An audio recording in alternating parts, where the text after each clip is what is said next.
yeah, a lot of people might not know, I've resigned from Mitts Alloy.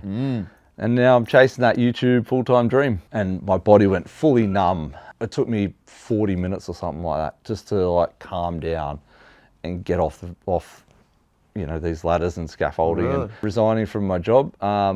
It's scary and nerve-wracking, but in a good way. The Outerside podcast is proudly supported by Tie Gear, Dog and Gun Coffee, and Tough Dog.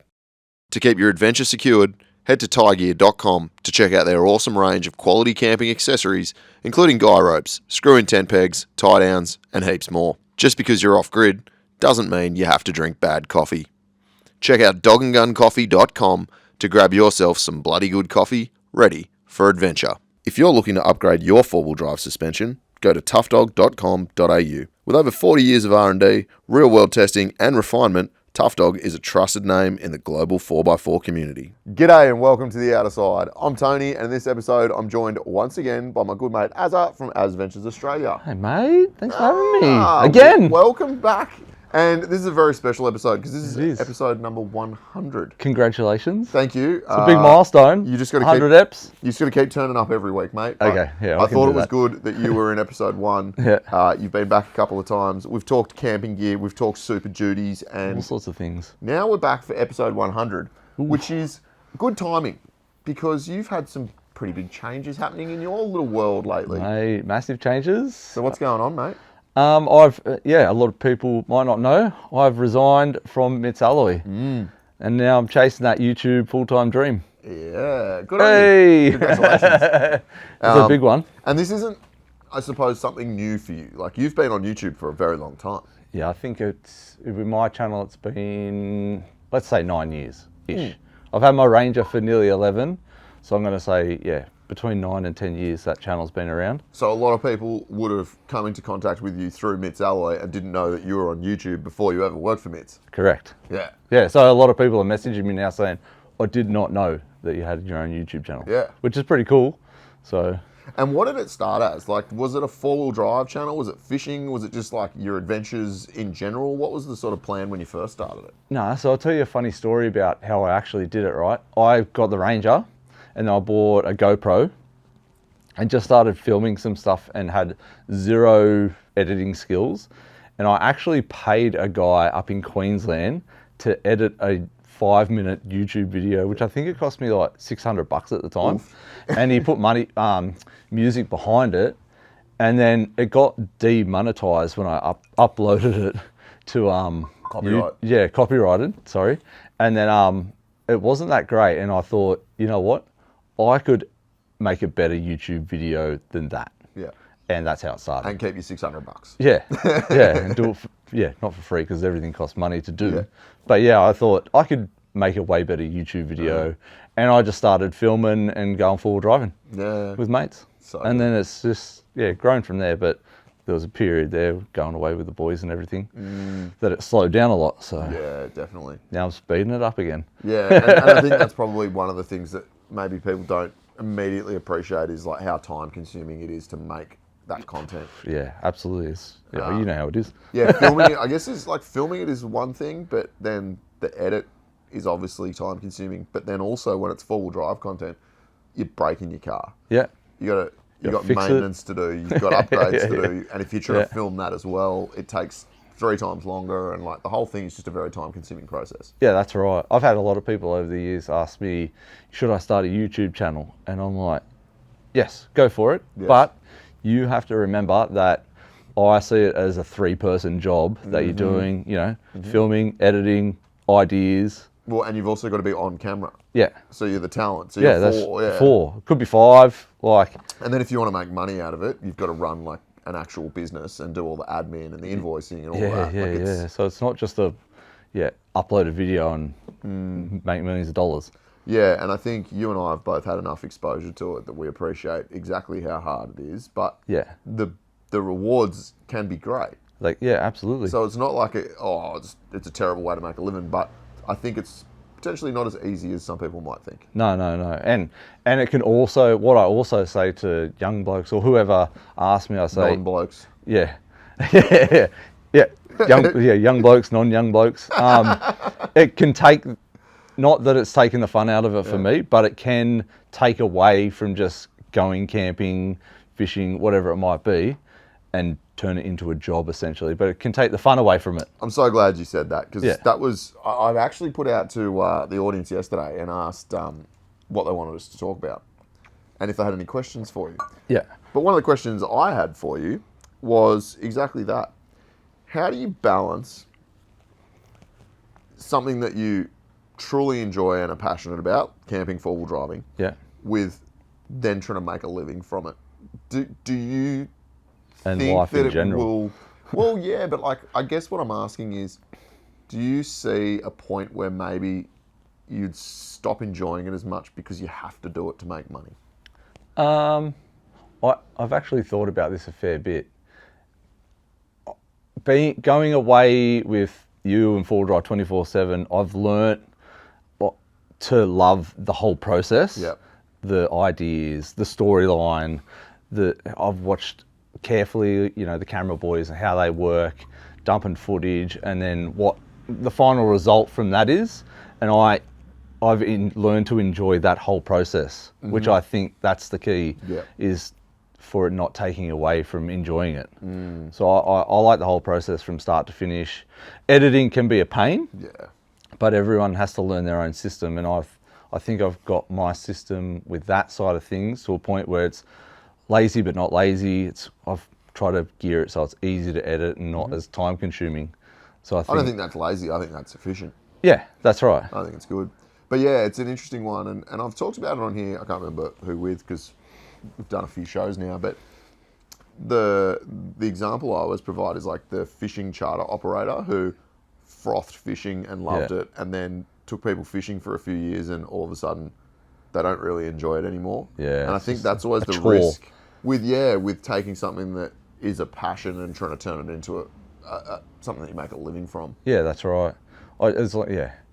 I think with the fishing charter kind of analogy, it becomes a chore, because also with that side of things, they're running a business to give an experience to people, whereas what I'm doing, the solo sort of stuff, it's very easy. I don't have to give an experience to anyone. As long as exactly, as long as I'm having fun and enjoy what I'm doing, I don't think it'll become a chore. Yeah, I think that's a good call. And also, like, basically what you're doing is drinking beer in the bush by yourself next to a fire, which sounds like pretty sick. Yeah, it's quite peaceful. Yeah. I mean, who wouldn't want to watch a YouTube episode of a dude just having some beers in the bush? Having a fat time drinking beers in the bush.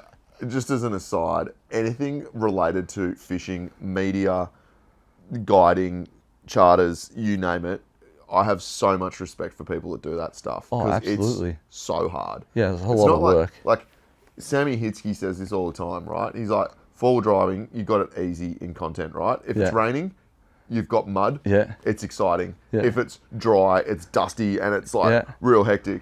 And he's like, if anything that happens, you can still drive a car. But like fishing, man, making fishing content, everything can be perfect, and then the fish just decide that they're not hungry that day. Yeah, that's right. I've even been out with him, and he's like, I've gone out for 5 days in a row and haven't caught fish. Yeah. What do? It's a lot of casting B-roll. Eh? Yeah. So, yeah, with this sort of content, I think it's a lot easier to make. Yeah. So, yeah, fishing one. I add it in, but for me, but... Yeah, well, you can get some good little ASMR sounds with the fishing. Yeah, the splashes and the buffs. The casting, yeah, well, hopefully. So at the moment, you're doing a lot of solo camping stuff and leaning pretty heavily into the ASMR, which I love. Yeah. Do you know what ASMR stands for? Auto something... Yeah, no, I don't know. Yeah. I did Google it a few weeks ago because I was tell us in the comments because I can't remember looking it up. Something about sounds. And suffice to say, it's very little talking. You talk at the end of the eps? Yeah, just give a little bit of a recap at the end, where I am, what I've been doing, me go and have another coffee. Yeah. And people seem to enjoy it. So. Well, yeah, I mean, I love it. I think it's great. And it's not surprising that people love it, because you see how many big ASMR YouTube channels there are. People love that. Yeah. Like background. That's right. Sort of thing that they don't have to 100% concentrate on. Yeah, and I think we've talked about this before as well. Like in this day and age, like everyone is just go, go, go. It's a big rat race, and people want to escape somehow and just turn something on. If they can't get out and go camping, they can sit there and feel like they're a part of it. And so if I can make people feel like that, tick, I'm doing it right. 100%. And I enjoy making it as well. So it's great fun content. Win-win. Yeah, all around. All right, we're going to go straight from here into some questions from the audience, and we got some good ones. We've also got some that I probably just can't say in Debatable. public. So, when is Aaron's next collab with Back to the Bush? Ooh, never. Next question. Aaron, are you looking to do longer solo trips in the future? And 79 series versus GQ Patrol. Well, the second part of that question. That's not even a comparison. We already know the answer to the second question. So let's start with the second part. 79 or GQ? GQ, baby. Yep, good. I mean, 79s have their place. Yep. On a farm. On a farm. You know what? I'm not a huge 79 fan, but they've got their place. Long distance touring. Yep. Like the stuff that we've done. And all jokes aside, like you've spent more time in a 79 touring Australia than a lot of people. Yeah, absolutely. And it does do it. Yep. But is it the best vehicle for that application, I guess is the question. Yeah, that's right. If you don't like comfort, then yes. Or turning circles. All right. We've probably done the 79 thing to death on this show. So are you looking to do longer solo trips in the future? Yes. So yeah, a lot of the stuff that I've been doing lately is just overnighter stuff, which you know, even though it might be, let's say 30 hours of work, it turns into a 45-minute episode pretty quickly, which I think people really enjoy. Yeah. But yeah, it's that fine line between, you know, if you do a 2-night one, that's a lot of no talking, and that's 2 episodes the way I see it. So yes, there will be more longer. It's going to be more longer form. That sort of 45 to an hour sort of style anyway. And I suppose like a longer trip doesn't necessarily, as you said, have to be 1 episode. So you could do a week of travel and make 5 episodes out of it. Yeah, right? that's right. 3 to 5 episodes I'd probably see it as. Yeah. Because there's going to be a lot of really boring stuff that I don't think people are going to want to see either. Well, it's a bit like the conversation about driving cars to do a trip versus trucking them. And I always say to people, like, you probably don't want to watch me drive a car for 30 hours on a highway because it's so boring. It's boring for anybody that's doing that. Having just done heaps of Ks, both of us. Yeah. It's not what you want to see, right? You want to see the interesting stuff. Yeah, we're only doing it just to get from point A to point B as quick as possible. Yeah. So, yeah, no one wants to see that. Yeah. And what is it? People say it's the journey, not the destination. Yeah, no, I disagree with that. A lot of the time it's actually about the destination. There's often heaps better fishing at the destination than on the journey. Yeah, that's right. It's hard to fish along on the journey. Oh, okay, we've got a really good question here. We're getting the big issues. Now that Aaron is a free agent, will he grow a beard? Oh, good question. I didn't ask that question, by the way. Well, I don't think I've got enough testosterone in my body to grow a beard like you, mate. I've tried. I just look homeless. Who knows? I look like a bum. You might hit puberty one day, mate. Yeah, I can only hope. If you had no budget at all, I mean, I'm assuming you're going to have some budget, but if you had no budget at all, what car would you build? Or would you stick with the GQ? Ooh, I've thought about this a bit lately, and there's a couple of builds that I would like to do. If I had a no budget sort of build, I would buy a Series 4 GU, and I'd chop it, extra cab chop it, extend it 300mm, do a hectic suspension setup, train canopy, and probably a FTE. Oh my Lord. See, I've said on this show multiple times that a chopped and extended 200 series is my dream car, but like, I think what you just described is heaps better. It's FTE Series 4 GU is like that's the ultimate. Yeah, you got the comfort, you've got, it looks staunch as. Yeah. You got the engine, 400. What's yours got? 400 or 350. 350, 400 horsepower. Yeah. Like, you can't go wrong there. Nah, it's reliable, and then you got the drivetrain that's reliable. I reckon that'd be a pretty sick combo. Yeah, I just need more seats than that. That's the limiting factor. Yeah, and you dual got the cab family. shops look shit. Yeah, extra cab, like a bit longer extra cab. Yeah. That's where the 300mm extension comes into play. Like the steady one, right? Yeah. Although that doesn't have an extension, has it? No, it doesn't have an extension. That's But that chop, yeah, FTE, I reckon that'd be pretty sick. I reckon that's Watch the that answer. space. Maybe that'll happen one day. Yeah, if you guys keep watching Azza's YouTube content, watch those ads. don't skip the ads. You can help him build an FTE. Do you regret selling out and becoming an influencer? I don't know if that. I'm just going to assume these are all directed at you. I'm out. I think that one is totally directed at you, mate. Yeah, well, possibly. Influencer. I'm actually not an influencer. I work in marketing. There's a distinct difference. And also, how's he going to regret it? Like, he just made the decision to do it. I'm going to answer this on behalf of Aaron. Of course he doesn't regret it. It's a great decision. Yeah. What triggered the panic attack at work the day on the... Okay, let me try this again. Ooh. This one's a bit of a personal one, but what triggered the panic attack at work that day on the roof, and how are you doing now? Doing very well now. That's good. What triggered it? So yeah, backstory, I was a chippy builder. So maybe 2 weeks before I had this panic attack, I was sheeting a roof. So I did a lot of roofing sort of stuff. Sheeting a roof up at Fern Bay, and we didn't really have too much fall protection. But I was up pulling a sheet up onto the roof, and there was a couple of raindrops. I said to the apprentice, I said, "Oh, did you feel that?" And he's like, "No." I said, there was 3 or 4 raindrops. I said, "I'm going to pull this sheet up, and we'll get off, and we'll just like sit down for a minute."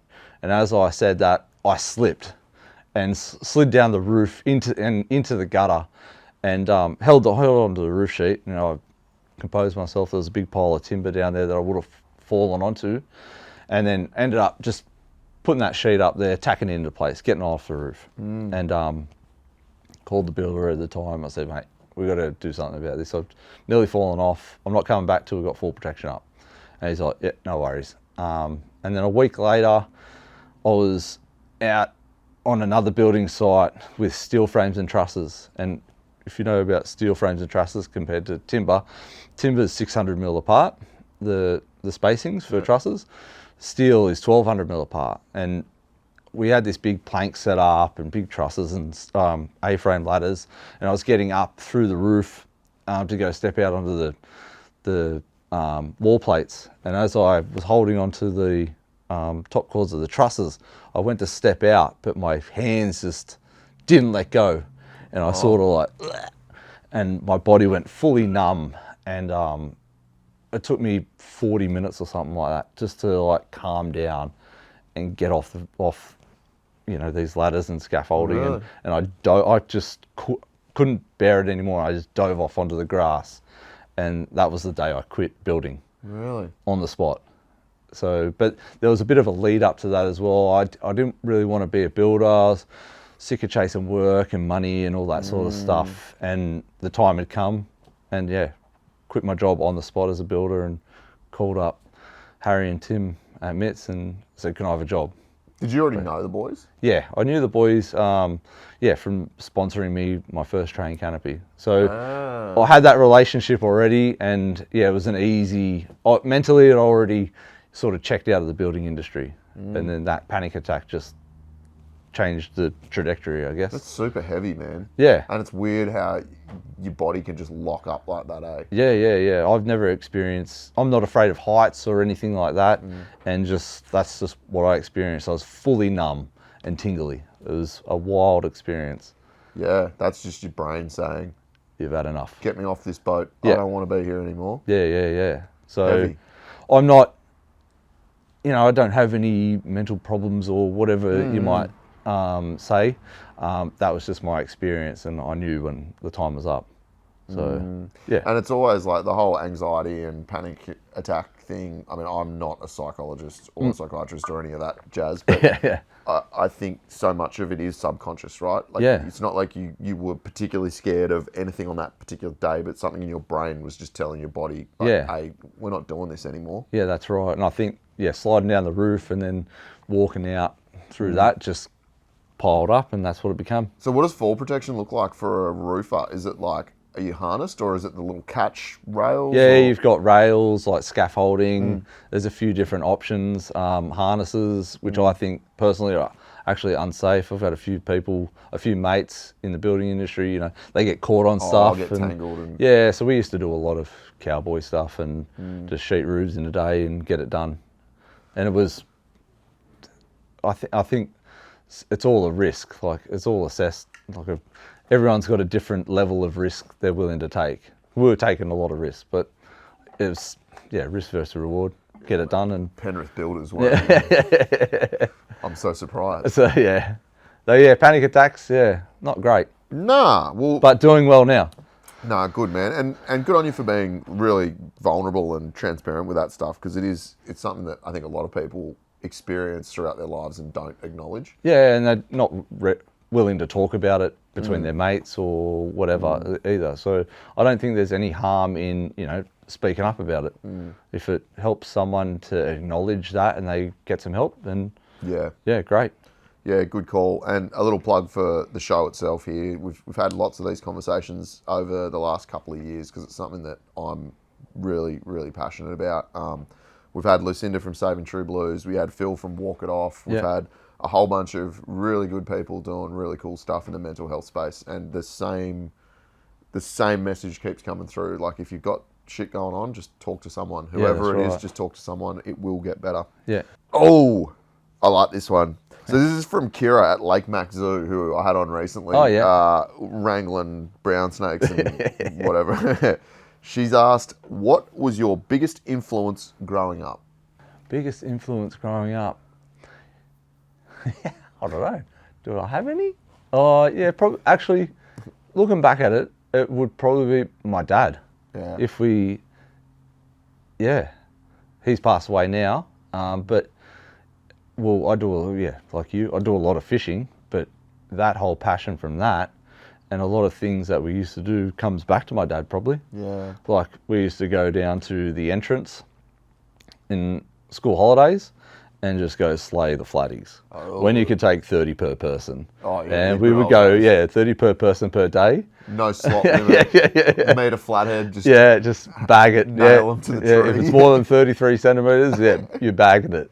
So, but probably my dad looking back at it, now I think about it, like the four-wheel driving and stuff we did as a family, all comes back to old Brucey. I did name my boat that we had, the Mighty Bruce. So that's now that I think about it, probably comes back to my dad. That's so as good, a big influence for what I've done. I got into riding dirt bikes and everything, and he was always against it. So he influenced me to get into road bikes and things because he was like, "You're going to be a statistic." Oh, yeah. And I was like, "Whoa, I'm going to buy a dirt bike, or I'm going to buy a road bike." Telling me not to smoke every day of my life, so I decided the best thing to do would be to start smoking, and that was a terrible mistake. It is not surprising to hear that from you, and so many people I've had on this show when I ask them what got them into the outdoors, it's that those early formative years with the family. Yeah. And so often we go away from it and then we come back to it. But it's that's right. Those early years just set you up for a life of the outdoors, right? Yeah, that's right. And even coming, full circle, I've got two nephews and they're away at the moment, and I took my nephew Bill fishing for the first time, maybe 6 or 7 months ago. But they're up in the Northern Territory, I think, at the moment, and they went to a barra farm, and Bill caught his first barra. And my sister-in-law Sky messaged me. She's like, "Bill just said, I wish Uncle Azza was here for this." That's the best. And I'm like, that's pretty cool. Yeah. So, I hopefully my influence into him, I can't wait to take him fishing again. 100%, bro. Pretty cool. That's the best. All right, this one's a multi-part question here. Big one. What would your perfect trip involve? Location, rig, setup, season, solo, family, or mates? That's a long one. Yeah, it's a very, very long one. I'd probably just take Beck and even Kev, my dog. Kevin Noodle Brown. And you know, we just pile into the GQ and go hit the high country somewhere. I love the high country. There are spots that you can take dogs. There's lots of spots you can't. But yeah, just a fat old trip with Beck and the dog in the GQ. Keep it simple. I was going to say that could have been the most complex answer, but it wasn't. It was the most simple. And that's what I know you're a huge advocate of, the simplicity. Yeah. Less is more, and just enjoy what you got. Yeah. So yeah, just a fat old trip with Beck and the dog. Yeah. Which I think we're going to do next year in June. So high country in June. Well, we might go through the high country into what's it in, like Flinders Ranges sort of area. Sick. Yeah. Oh man. That'll be pretty cool. I love Stay tuned for that one. I'll film that as well. Flinders Ranges. Yeah, I've never done it, so it's on the list. list. See, I've done very little in the high country. Yeah. So that I'm doing a trip there in a couple of months with 24/7, which I'm looking forward to. Oh, I'll probably be like heaps scared because, I'll just be heaps scared. Yeah. But I'd like to do a family touring trip down there because we've done a little bit, and the scenery is incredible. Oh mate, you can go into the high country and see no one for days.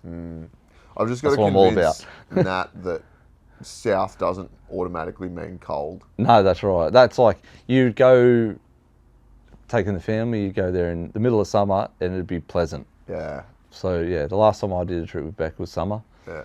And it was like 15, 18 degrees during the day, 4 or 5 during the night. It was like the best. Yeah. Love it, mate. Love it. Have you ever greased a bearing on a waterbed? If so, what's it like? Asking on behalf of Harry Fisher.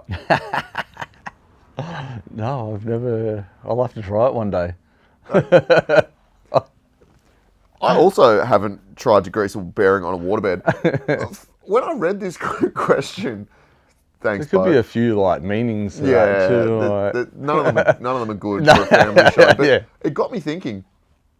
Where did waterbeds go? Because I swear in like the late 80s, early 90s, I've never owned one, but I remember going to people's houses and like they had waterbeds. Yeah, it was like a thing. I was like, oh, I've got a waterbed. And you're like, oh, you're rich. I reckon that would be terrible. I've never slept in one, but like... My brother had a single one. Yeah, really? It was real weird, but looking back on it, but yeah, they're not a thing.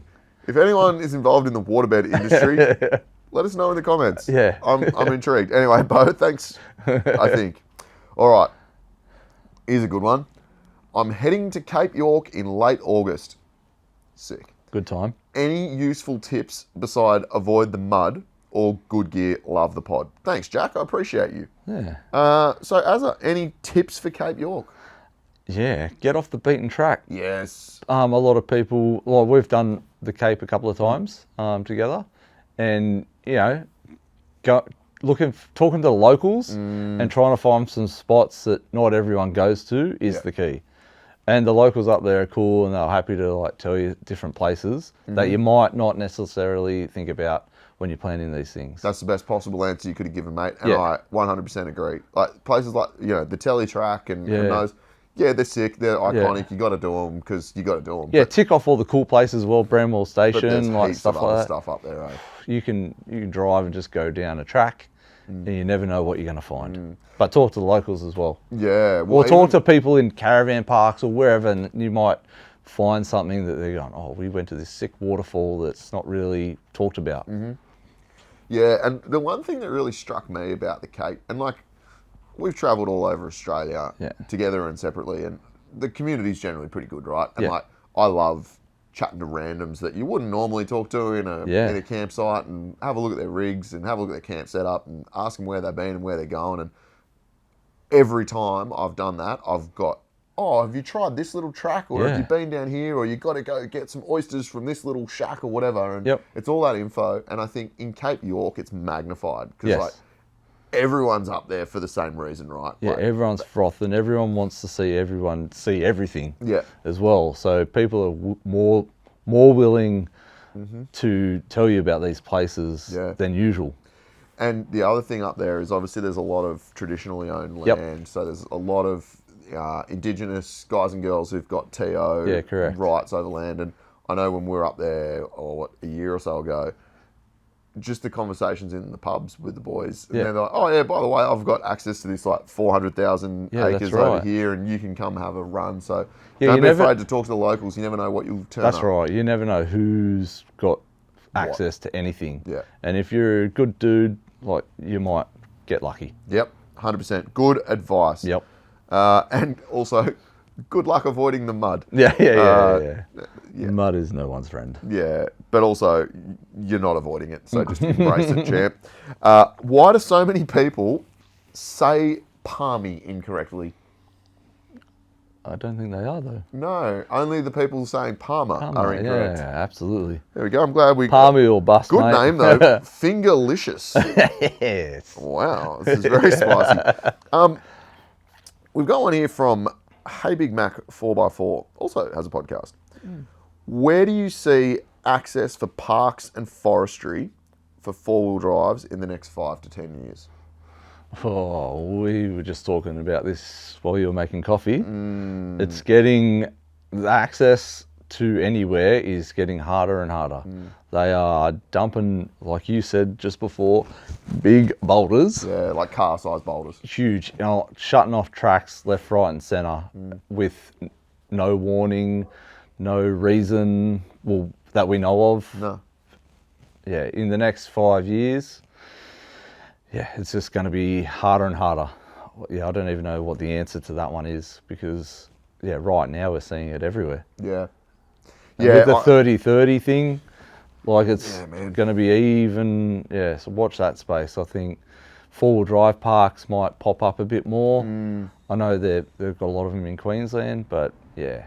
Yeah, we don't have heaps in New South Wales. What we do have, they're pretty far away from the major metro centres. And I think that's right. the challenge, right? Like Central West is probably the closest one to us. Yeah. And that's still 5 hours away. Yeah, it's orange, so yeah, 5 hours. Yeah. Yeah, look, Mac, it's a good question, man, and no one knows. Obviously, we tried to get a little bit ahead of the curve with the e-petition to Parliament. Yeah. Look, we got that inquiry up. Has anything happened? Nothing. Nothing. Like, but yeah. A whole bunch of us have been to Parliament. A couple of my mates were called as witnesses only a few weeks ago, so the inquiry's still ongoing, but every time I've asked any of the particular members of Parliament that are involved in that, they're just like, oh no, it's ongoing. But yeah, what does that mean? Unfortunately, I think what's becoming more and more apparent with this stuff is that a lot of it is just lip service. And the plan, whatever the plan is, because we don't know what the plan is, but whatever the plan is, the plan's happening. Whatever it might be. They are doing whatever they are doing. They're not telling anybody why they're doing it. No. There's no transparency around it. But it's not about rubbish. Let's just be clear. It's 100%. Not about rubbish. And this might be speculation, but it's pretty good. Whenever they say it's for state conservation, they usually just mine it. Yeah. And why can't we, if they're going to mine it, why can't we go in there? Yeah. Like, they're going to ruin it. The example that I gave to Az, like I was up in the forest cutting wood this week and just at the back of the Wattigans, and tracks that I've driven for the last 10 years, they're nothing special, but they're just access tracks. All of a sudden have got these huge boulders across the entrances to them to stop you from driving down there. Yeah. But then you look 20 metres beyond the rocks and there's big piles of industrial waste, which were obviously there before the rocks. So if it was about the rubbish, wouldn't they clean the rubbish up before they block the track off? If not, you would think so. Why are they blocking it off? But you know what? Just get a moto, because I tell you what, there's single trails everywhere. Those boys don't care. A few rocks, they are zip everywhere. Straight over. And look, it's really frustrating, but I think what's going to happen is we're going to see an ongoing reduction in access. This has been going on since Bob Carr in 1997 or whatever, but it's definitely accelerating the rate of closure and restriction. Yeah, especially in New South Wales. Not like too sure about like the high country and whatever. They seem to do it the best, I think, because of the mountains and the access that they need for fires. Like they grade the tracks, which I'm happy for. Grade the tracks. They always turn into fun eventually. Yeah, exactly. Fun tracks, like billy goats and whatever. But you know, they work with the four-wheel drive clubs and the fireys and everything to keep all the access open. which that's why I always come back to the high country as well. Yeah, because it seems to have the most access. And there's been some really good initiatives by the community down there as well. And when I say the community, not necessarily the four-wheel drive community, there's a whole bunch of people that have done a lot of advocacy work to keep the high country open, because there was the Great Forest National Park proposal, which has been knocked on the head. Yeah, good. The fight is never going to finish, right? No. There's always going to be people looking to restrict access. Yeah. I got an email just while we were up in Queensland last week from a fella down on the south coast, and there's some greenie advocacy group who wants to create the Great Southern National Park now. Oh, good for them. Which is another couple of million acres of state forest between basically South Sydney and Eden. And all of the state forest in that region, they're like, yeah, we need to lock it up for protecting biodiversity. It's like, for God's sake. So you compare, you add that to the Great Koala National Park, which is from bloody Port Macquarie to the border north, and it's all of the state forest in New South Wales that they're trying to take away. Yeah, that's right. They may as well just hand the keys over now if they're going to do that. Like, get it done. Please don't. Yeah, please don't. I don't want that. None of us want that. Nah. We just need some better way to work together with everyone. Yeah. But I don't think those bureaucrats are willing to do that. Yeah, and I think that's the real challenge, is that the decisions ultimately aren't even being made by politicians, right? They're being made by bureaucrats, and the politicians are just enacting the policies. Pen pushers in offices that don't use the bush anyway. Yeah, exactly. So look, I guess in summary, on that very depressing topic, use what we've got while we've got it. Yeah. That's the message, I guess. Just get out and get after it while we've still got access to public land. And if we find ourselves in a situation where we don't, well, we'll cross that bridge where we come to it. Yeah, and I think another thing that does help with that is pick up after yourselves. Oh, yeah. Like all that sort of stuff that might seem small, but it does help. Right. Yeah. Yeah. Yeah. Absolutely right. Anyway. Yeah. Enough about that. And look, I do get questions. Yeah, it's depressing. I do get a lot of questions from people about where we're at with the petition and with the inquiry and all that sort of stuff. And sorry if my answers are a bit vague, and it's not for any other reason than I don't know what's going on. So as soon as I know more, you'll know more as well. This is a good one, Az. Oof. Hit me. What was your biggest driving force to quit your job? And how nervous were you? I was not nervous at all. That's the funny thing. The biggest driving force was I just wanted to do it. Yeah. In like the short form. There was a couple of things that happened at work that I thought, you know what, now's the time to start pushing. And I did put what I wanted to do on, because I wanted to go full-time YouTube, and before I started at MITS. That's what I was gearing up for, and I thought, I can do this. Yeah. I could actually make some money and just go camping and full driving forever and make content. And I had this clear vision in my head that I was going to do it. But then I quit my job, and then life happened. I had to keep working, just to help support my family as well. So those things happened, and then, I've just started ramping up, and had this clear vision that, I was going to do it. And then luckily enough, I've had some great sponsors come on board to be able to pay the bills, because you still got to pay the bills. And free product doesn't pay the bills, unfortunately. Amen, brother. So I just started pumping out more episodes and using what I'd built, that small base, and build it from there up again. Put a lot of time and effort, on the weekends. So I was basically working 2 jobs. And you know how it is, filming and editing on the weekends and finding time to do it, and then be a part of your family still and keep everyone happy. Cause let me know when you figure out how to do that. I'm still figuring it out. Because I haven't figured that part out yet. But in terms of resigning from my job, it's scary and nerve-wracking, but in a good way. Yeah. So I'm more excited than anything. That's so good, man. And I'm so happy for you, because this is not something that's just happened like overnight. You've No, it been hasn't. planning it for a long time. And Yeah, you've that's been right. taking the steps to make it a reality and to make it sustainable, which I think is the most important thing, right? Yeah, that's right. And just, I've had that opportunity with working at MITS that's allowed me to, you know, grow who I am in the industry and hopefully become a trusted name and face in the industry. And I think that's what's really made it work. Yeah, 100%. And I think that's the thing that, you know, is worth reminding people as well. It's not like there's any animosity there with you and MITS Alloy. Like, No, that's right. you guys, it was the right time for you to part ways, but it doesn't say anything negative about you or MITS. You didn't get fired. It wasn't none of that jazz. You just made a decision to do something you want to do, which I think is really admirable. Yeah, that's right. And I've just made it happen. Yeah. At the end of the day, I've just worked hard on the sidelines to, get to where I am at this point. Yeah. So it's pretty cool. I'm very excited for the next, 5-10 years. So am I, mate. So am I. It's a good question. What's your take on these hyper-modern Forbies? I'm assuming he means anything built after 1995. Is it all becoming a bit too complicated? And I like his username. It's Ben Scott No Friends. Hyper modern. We're going to guess here. What are we talking, electric? Or are we just talking anything with lots of sensors? Yeah, I think all the sensors and that sort of stuff. The way I see it, I'm not a huge fan of the hyper four-wheel drives as was put. I'm all about less and simple and things that can't go wrong. Yeah. So, we've been away on a lot of trips with all the sensors flashing and beeping and all that sort of stuff. And old mechanical cars is where it's at. Yeah. Especially on the solo stuff.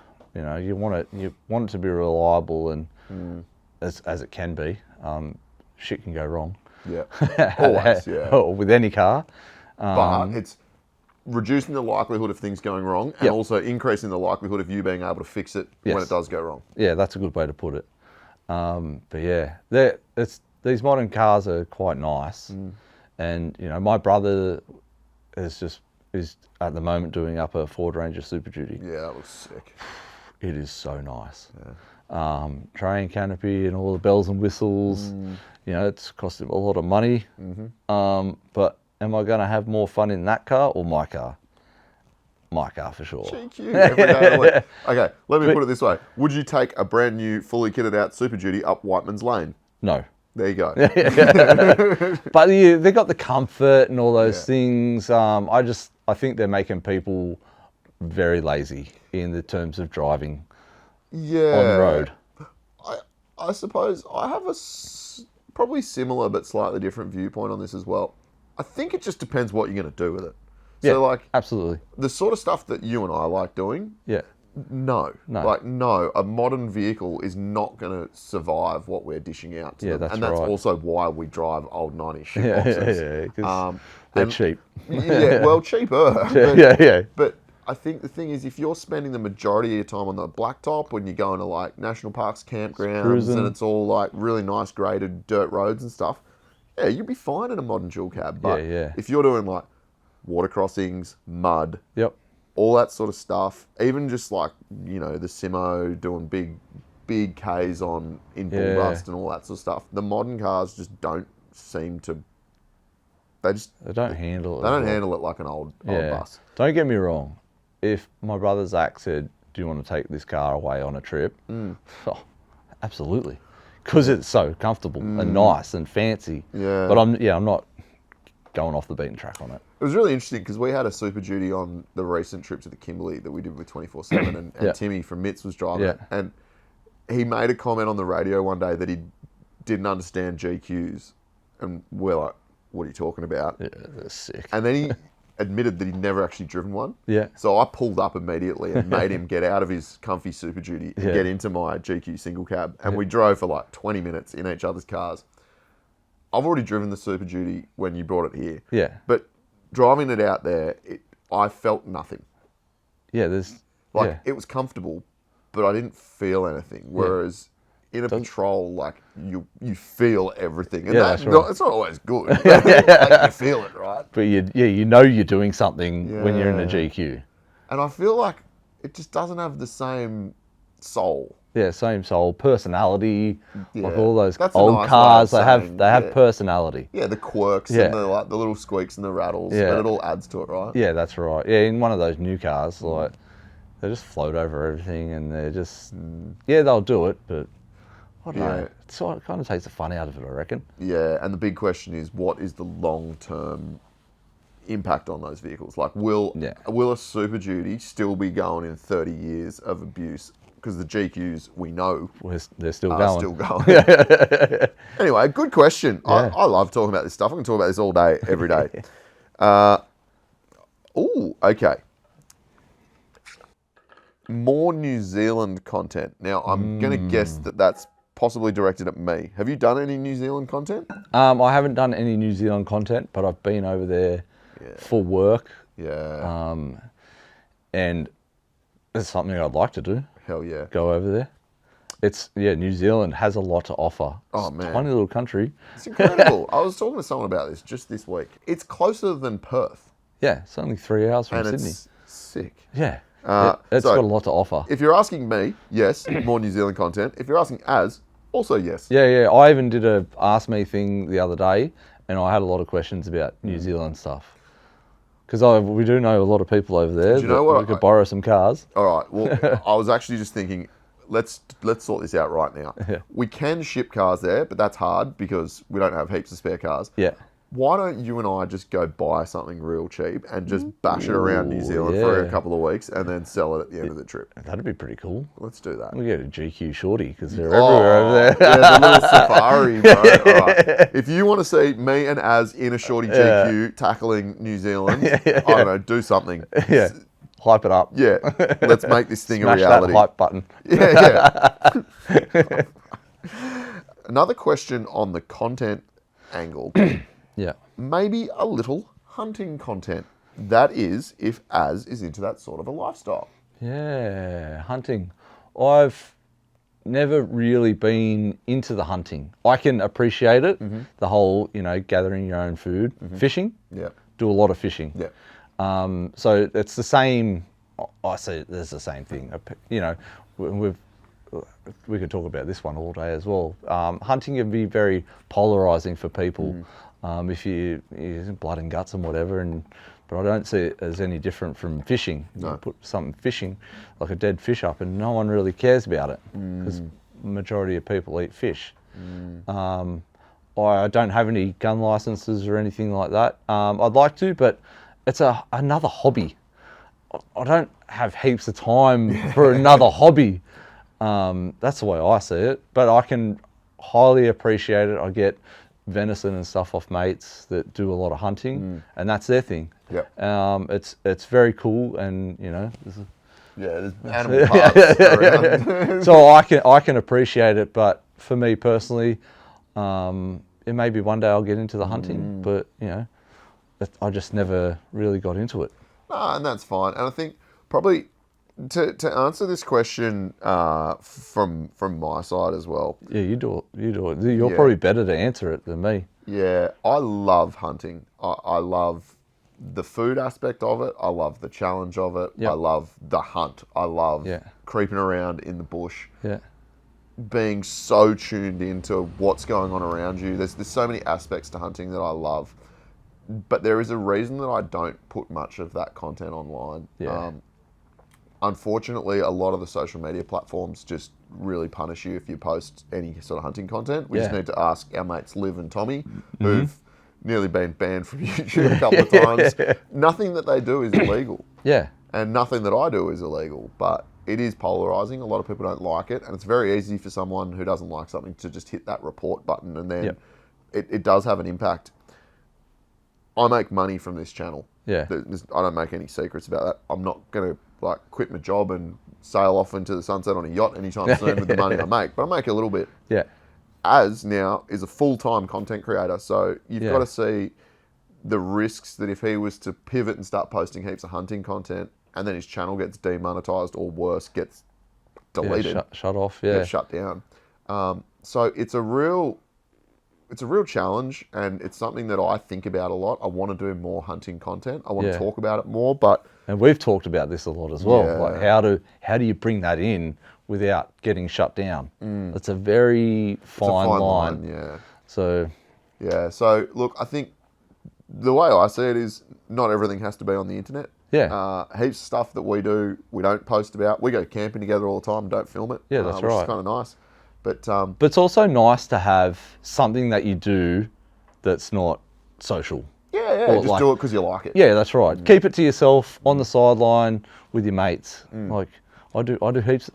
We go camping together, but we do heaps of things that that we don't put up on the socials because some things you just want to keep for yourself. Yeah, just do them because you like enjoy doing it. And if you want to see any of my hunting photos, come find me at a show, and I'll gladly show you all my hunting photos. Great photos. All right, now. Give me a second here, because this guy's question is, I sent my question to your DMs, which he did. Now, let me find, it's a long one. All right. Strap yourself in, but this is a good one. I'm a 21-year-old bloke who grew up on the Central Coast. I've noticed that blokes my age are feeling unaccomplished for not having a fully built four-wheel drive like the 35 to 50-year-olds on YouTube and Instagram. For lack of better words, I'd like to see some of the role models in the four-wheel drive scene explain that. It simply takes a lot of time, money and research to have a built 4x4, especially if you want to do it properly and get it engineered. I've noticed mates of mine kicking themselves and feeling behind in life because they haven't sassed their car yet or haven't done an engine conversion without taking into consideration it takes years to get to that point. It does. Comparison is the biggest killer of joy, and there's too many 20-year-olds trying to have the toys that 40-year-olds have. Yeah, I agree there. I think he's answered his own question in a lot of respects. Yeah. Okay.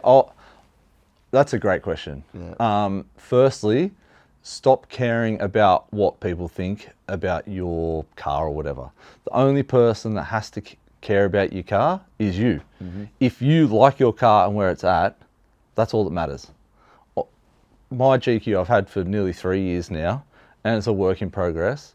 And yes, I did get some help, but at the same time, it's taken nearly 3 years of building it to get it to where it is. Mm-hmm. And it'll probably take another 3 years to get to where it should be. But sassing your car and trying to compare yourself to others, will kill you. Yeah. Not kill you, but it'll eat you up. Yeah. Like people have got to stop caring about what the next guy's doing.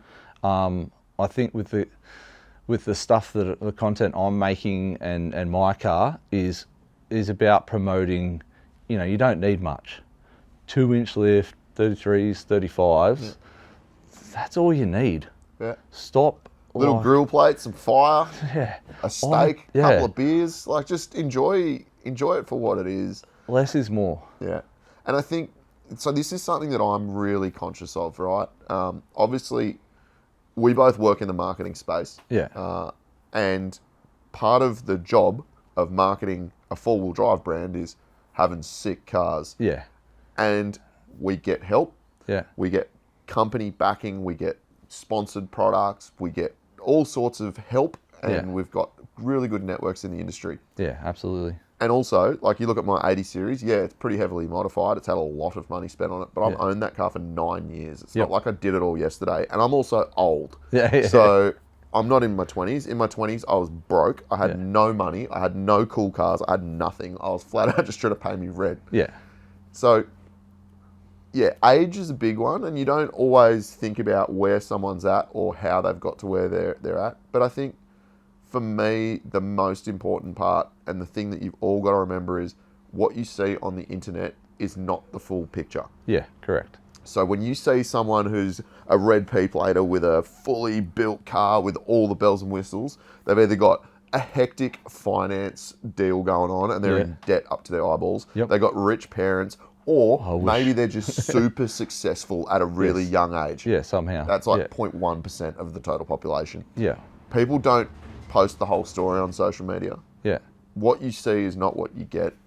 And also, as Az said, who gives a shit what anyone else is doing? Yeah. If you've got what you need to get out and get after it, then job's done. Don't worry about what you don't have. Yeah. Oh, I totally agree there.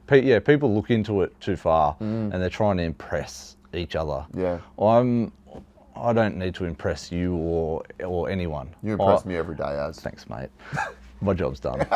But like my car, to me, like I've got rust holes covered up with duct tape. Yeah.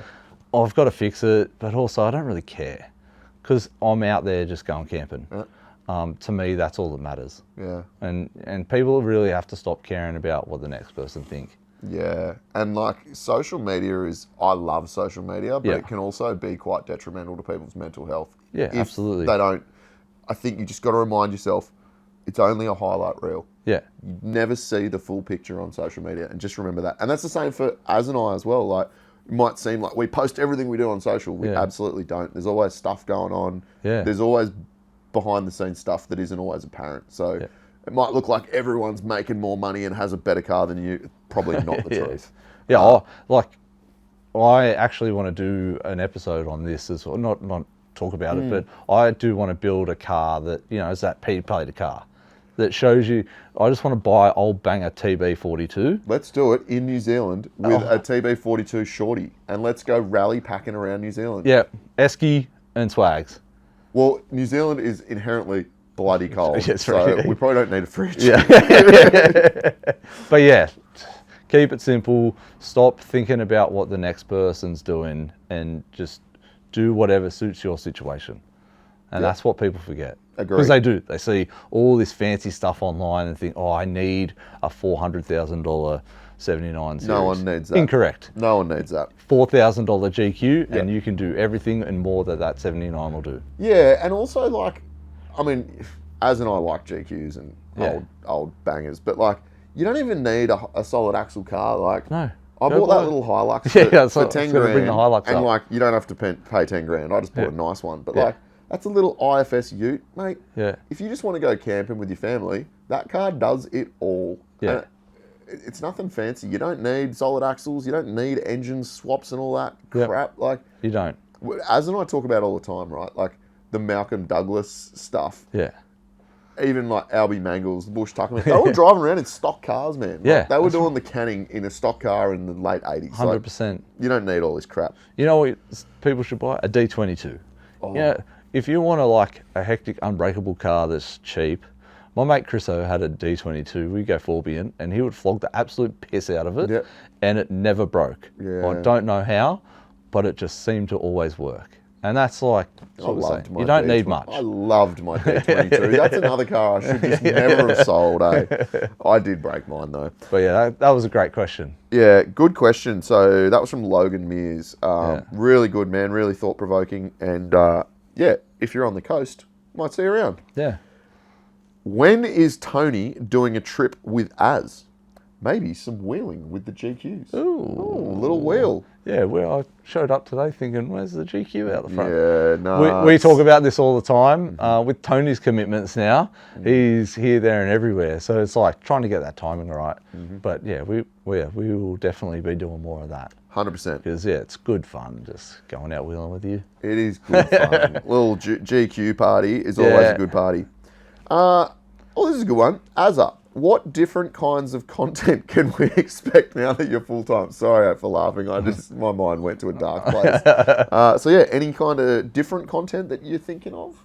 Not really. Like I've got a couple of things going on at home. So I've got a 1981 Haynes Hunter 565C that I bought that's sitting on the shed floor that needs to be stripped out and rebuilt. So that's another element that I'm going to bring into it. I think I've got a lot of questions, people wanting to see the boat build. Because I'm one of those guys that like to just have a crack. And I've got no idea about fiberglassing and rebuilding boats. But I thought, you know what, I'm going to buy one and try and rebuild it. I love that. So, yeah, that's something I'm going to add into it. Yeah, definitely. More fishing, a lot more fishing as well, because those sort of overnight, I did sell the Mighty Bruce, but I've got plenty of mates that have got tinnies that I've got access to, so I'll do some like overnight sand island camping, go catch some fish or whatever. Some cool stuff like that. And you got one coming up, 1770? 1770, yeah, I do. I've got my mate Steve up at Harvey Bay we've got a big Formosa that he's got. So we're going to do, a five night fishing trip, camping on the boat. Sick. Just go stock the eskies up with, with coral trout, hopefully. Yeah. Well, you'll stock the esky up with beer. You'll remove the beer and replace it with coral trout. Yeah. So there's some cool fishing content that I want to bring into it as well. I won't do all ASMR stuff. I personally just really enjoy making that sort of content. Yeah. And the numbers show that people like watching it as well. So, but there'll be a nice variety. It's so funny because obviously Nat and I know you very well. Yeah. But we still sit here and watch you ASMR camp, and it's quite nice just to hang out with you even when you're not here. I love it. That's very cool. Yeah, it's good fun content to make. All right, I'm going to throw a curveball in here from my mate Johnny. Why do men have nipples? Ooh, to play with them. God, I don't know why. Now you know. For tweaking. Is there a reason? There's probably a biological reason. Yeah, we're not scientists. Anyway, yeah, we're not smart enough to answer that one, Johnny. If there's one thing that you could change about your four-wheel drive, what would it be? Probably the automatic gearbox to manual. Yep. But I love the auto. But at the same time, that's going to be the only thing holding it back when I'm on my own and I have a dead battery or something I won't be able to clutch start my car. Yeah, That's when we were talking about this one earlier, thing. When we were talking about like the self-recovery thing, I was thinking that auto is a problem, eh? Yeah. So when I bought that car, I was looking for a manual TD42.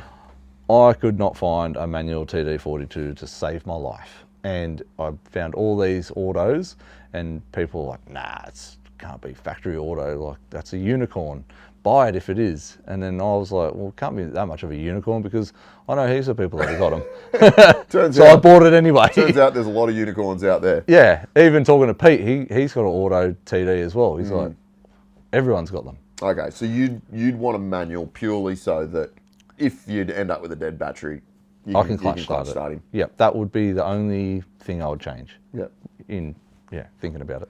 Yeah, and I love that. And it's also, I think, reflective of the fact that this isn't your first four-wheel drive. Yeah. You've driven lots of different ones. Yeah. You've done a lot of travel in them. So now you're at a point where you know what you need and don't need. Yeah, correct. It's not like it's your first time, right? Yeah. So yeah. And I've been away with all sorts of like your GQ, 80, heaps of different ones. And manual is probably... You probably didn't learn heaps from travelling with my GQ because there's not a whole heap to it. It's a flat tray and a fridge. That's all you need. Yep. But RE, the auto to manual would be probably the only thing I'd change.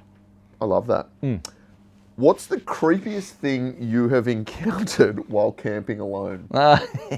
To be honest with you, nothing too creepy. Yeah. And this is probably one thing that holds a lot of people back from going solo camping because it is quite creepy. The one a while ago there was a comment that kind of creeped me out a little bit. It said, "It's not the animals you have to worry about; it's the humans." And goosebumps. But that is 100% true. I think the animals just bouncing around you at night is, like, I've heard kangaroos and they sound like they're on top of the swag. Yeah. That's how loud they are when they're bouncing around your campsite at night when you're on your own. Because all your senses and your hearing is heightened. So every little creak, you can hear frogs and insects and things that you'd never hear when you're with people, because there's always noise and talking and stuff like that. But when you're out there, no music, just the fire, you hear all those noises. And that's probably the creepiest thing, but you get used to that. And then you start to enjoy it more and more, and you're like, it's just noises. Yeah. There's nothing creepy out there except for the humans, Yeah. which is unfortunate to say. Yeah, it is. But also, I mean, I've thought about this a lot, and I think what's more intimidating is like someone camping by themselves in the middle of the bush, or the person, or the other person. Do you know what I mean? So it's like the other person's probably as creeped out about you as you are about them. So everyone's like, a bit standoffish or whatever. But I don't think there's. Yeah, I've never encountered anything too creepy. No. There was this one time, probably the first ever time I went camping. I was on a beach, and and I set up next to this little lagoon thingy, and it was a crystal clear sky. There was nothing around. I had a few beers and I went to bed, and a few hours later I could hear this like knocking, bouncing noise, and I'm like, what the hell is that? And it freaked me out so much I slowly undid my swag, and then I went, rah! Just because I was so creeped out, and tried to scare whatever was out there. So, you know what was out there? What? Nothing.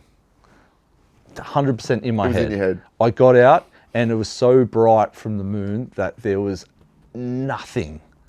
I thought there was something out there. That was the first time I went camping though. Yeah, so it's in your head. It's 100% in your head. Let me share one with you, and then I'll see if you know what it is. So, quite a few years ago now, I think I just bought my 80, so quite a while ago. We were in Turon, and we were down in the valley in Turon. We were camped in the riverbed there. Yeah. We'd been there for like 4 days. There was not a soul around, right? It was midweek. There was no one there. Yeah. And we're sitting around the campfire. I think it might have been a beer or two consumed by a few people. Everyone was having a fat old time. But we weren't having a party by any means. Everyone was pretty quiet, pretty chill. And then out of nowhere, we heard this scream, like a blood-curdling scream. Yeah. And then it stopped. That's Bigfoot. Bigfoot? Bigfoot's up there, bro. Okay.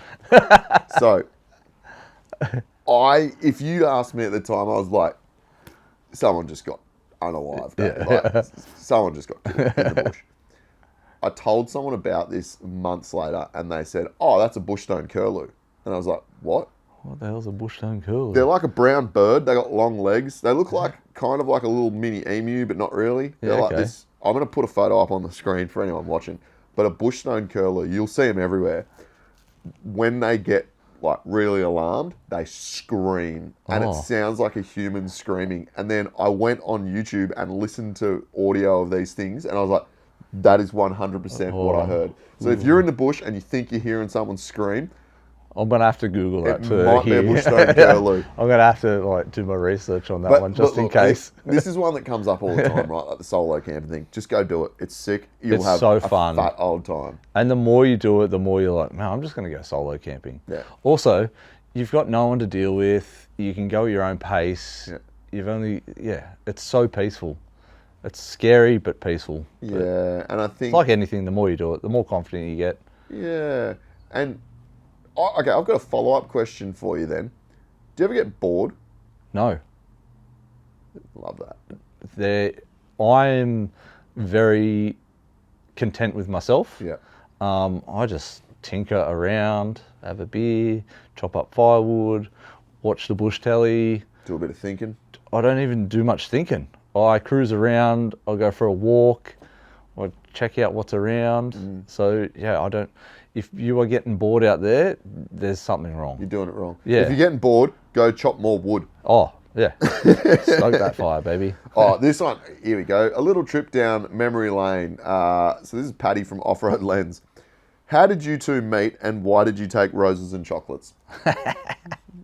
Tony bought the roses and chocolates. Oh, well, I can confirm there were no roses or chocolates where we met. One of my first memories of you, right? We were on that trip, 4-Drive 24/7 trip.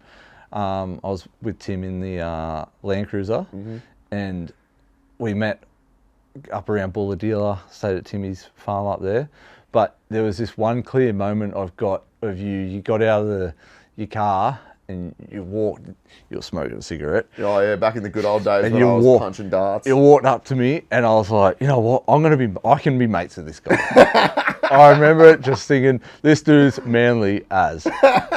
Me and Tony are going to be good friends. And we've been great mates ever since. Yeah, it was so funny. I was like, this guy's hilarious. That was a good trip. So we met on a 24/7 trip quite a few years ago now. It was about 4 or 5 years ago. Yeah. And we winched for like 12 hours straight that same day. That's a good way to find out if you're going to be mates with someone. Yeah. Enter a 2-day winch festival with them and see if you're still mates at the end. And if you're still There was one guy on that trip who wasn't having a heaps good time. No, he didn't enjoy himself. We don't see him anymore. But yeah, me and Azza, we bonded over winches. Yeah, I just remember winching, and I was winch all day for everyone, just running up and down that hill, pulling winches. You put in work. Yeah, because I don't mind doing that sort of stuff, and it's a lot of fun.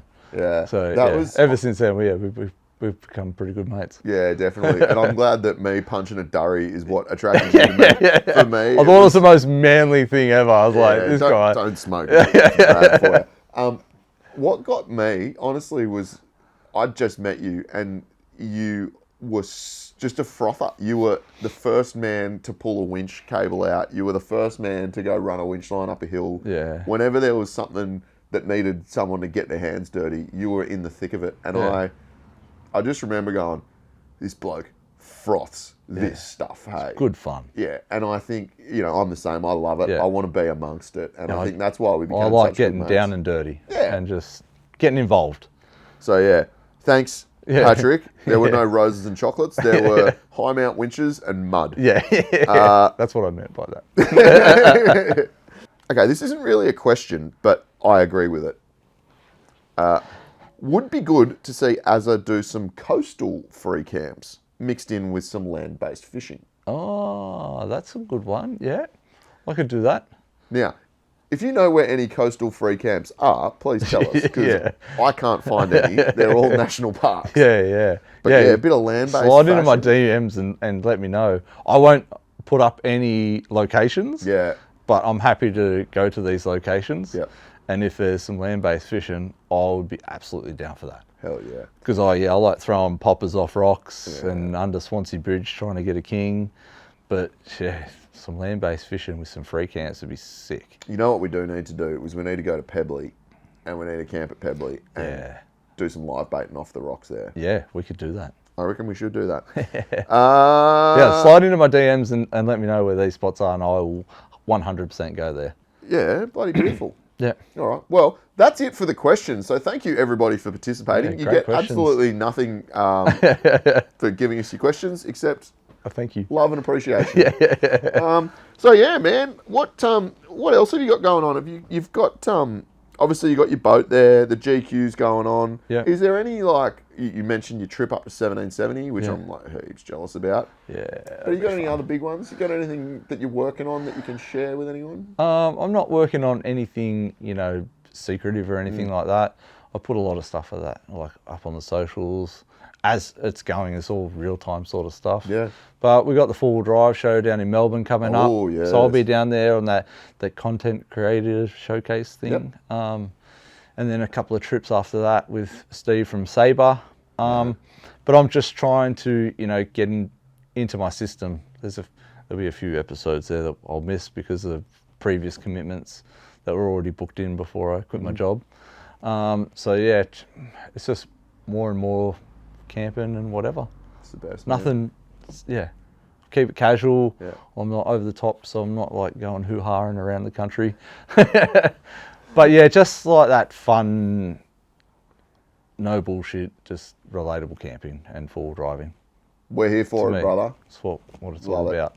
I'm super proud of you, man. I'm so happy for you that you've made the leap. Thank you. I know it's a lot. Yeah, but I also know that you'll crush it. Yeah, thank you. But you know what? And a side note as well, Tony, 100 episodes. That's a massive achievement. Thanks, as well. man. And it's been fun to watch what you're doing and be a part of. You built the studio, mate. So and happy to help out. Nah, but just on that as well, I still don't really know what I'm doing. When I started this 2 years ago, I knew even less about what I was doing. But look, I get so much pleasure out of doing this show. I have incredible conversations with incredible people. Yeah. I learn heaps about even my best mates. Every time we sit down and have a chat, I learn. And that's what it's all about. Yeah, and I really hope that you guys out there are enjoying the content. I know sometimes there'll be guests on here that you've never heard of. Yeah. And that's cool. You don't have to watch all of it. But what I would say is I'll just encourage you to maybe listen to some of the episodes with people that you haven't heard of. Because in my opinion, some of those conversations with the lesser well-known people. Yeah, you never know what you're going to learn. Are some of the better conversations that we've had on the show. I learnt a lot from Peter Wood. Peter Woods. What a bloody legend. The OG content creator. Yeah. Yeah. So look, behind the scenes stuff. I really want to say thank you to all you guys. It is a lot of work. There's no two ways about it. Like making weekly punching content. out 100 episodes in 2 years. I think it took me I don't even know where my numbers are at for that, but yeah, it would be 9 years. Yeah, and look, it's a lot of work. It is a lot of work, but it's really rewarding work. Yep. And every time you guys like a bloody reel on Instagram or drop a comment or do whatever you do, any sort of interaction, it really does help motivate us. And I'm sure it adds fuel to that fire to keep on going for sure. And you know, the DM saying how much you enjoy the show and all that sort of stuff, like it doesn't take much for you guys, but it means heaps to me when I get that kind of feedback, and it makes it all worth it. Oh, so absolutely. Thank you.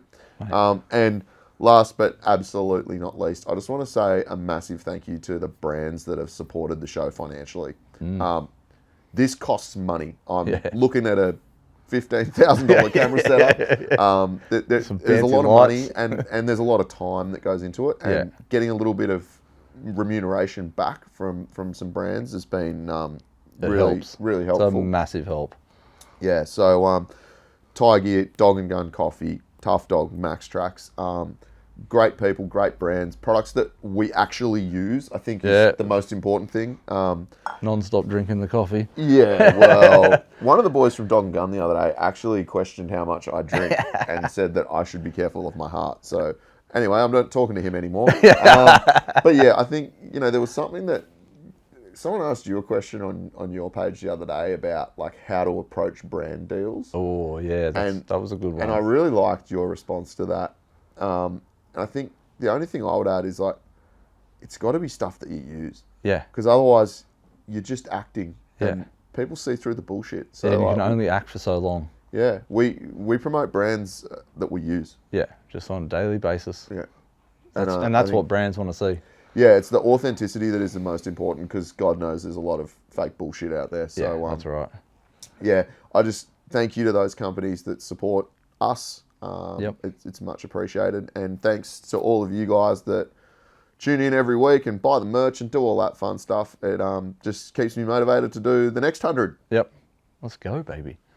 It's awesome. Well, thank you, mate. Thank you for having me, mate. It's been good to have you back. You'll be back. I know you'll be back. I'm only an hour away.